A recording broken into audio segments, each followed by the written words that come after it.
Bonjour nos étudiants, j'espère vous allez bien. Aujourd'hui, on va voir la technique de l'électrophorèse.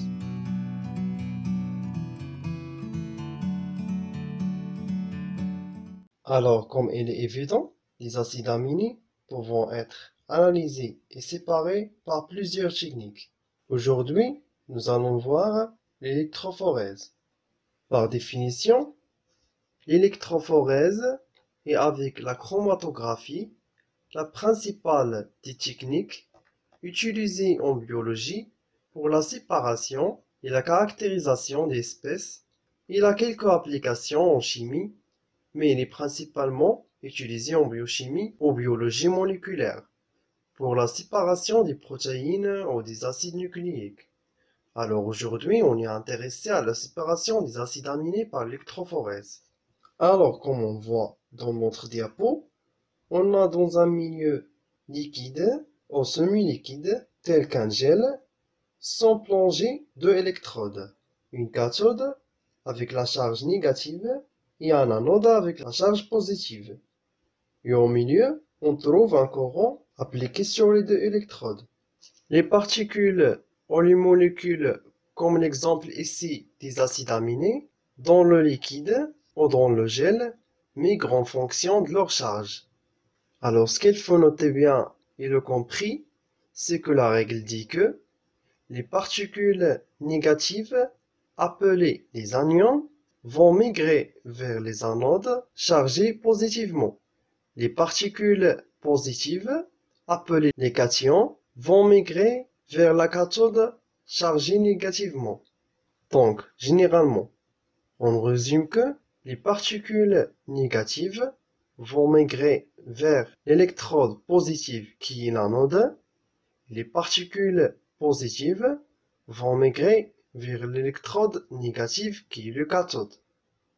On a l'exemple ici des acides aminés.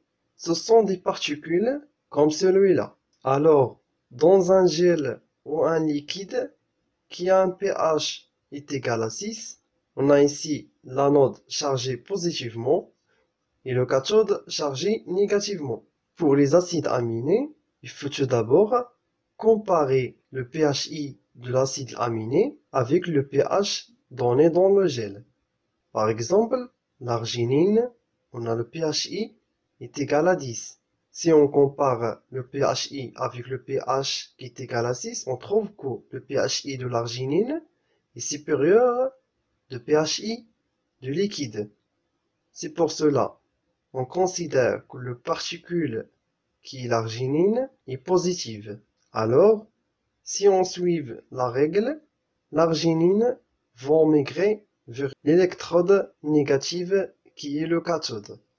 C'est pour cela on trouve l'arginine est très proche du cathode. Également pour l'alaline, on trouve que le Pi, le point isoélectrique, est égal à le pH donné dans le gel. C'est pour cela on a l'alaline au milieu à la point isoélectrique. Finalement, on trouve que la point isoélectrique de l'acide aspartique est égal à 3. Si on compare le pH avec le Pi, on trouve que le pH est plus grand que le Pi. Alors, on dit que le particule de l'acide aspartate est négative. Donc, suivant la règle, ils vont migrer vers l'électrode positive, qui est ici l'anode. C'est pour cela qu'on trouve l'aspartate très proche de l'anode. Pour bien détailler la technique d'électrophorèse et la séparation des acides aminés, on va passer vers le deuxième diapo. Ce schéma montre une séparation d'acides aminés par l'électrophorèse et un exemple de trois comportements d'acides aminés soumis à l'électrophorèse en fonction de pH. Alors on trouve l'alaline avec la point isoélectrique est égal à 6, représentée en bleu. Et la lysine avec le point isoélectrique est égal à 9,59, présenté par l'orange. Finalement, l'acide aspartique avec le pHi acide qui est égal à 2,77, représenté en jaune. Commençons par la première piste en gauche. Comme il est évident, on trouve que le pH de ce liquide est acide est égal à 1. Alors, suivant la règle dernière, si on compare le pHi de les trois particules contenant des acides aminés ici, on trouve qu'ils sont tous supérieurs à le pHi de liquide. C'est pour cela qu'on considère que ce sont des particules positives. Alors ils vont migrer vers l'électrode négative, qui est le cathode, mais avec des vitesses différentes. Pourquoi? Parce qu'on a l'alanine et l'acide aspartique, ils ont un seul groupe amine porté sur le carbone alpha.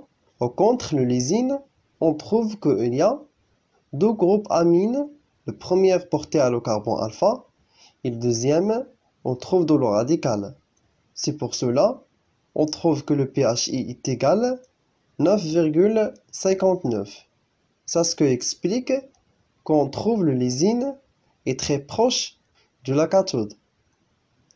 Dans la deuxième piste, on a le pH est égal à 6,5. Pour l'alanine et l'acide aspartique, les pHi ils sont inférieurs de pH de ce liquide. C'est pour cela on les considère négatives. Alors ils vont migrer vers l'électrode positive qui est l'anode. Au contre, on trouve lysine est supérieure à le pH de liquide.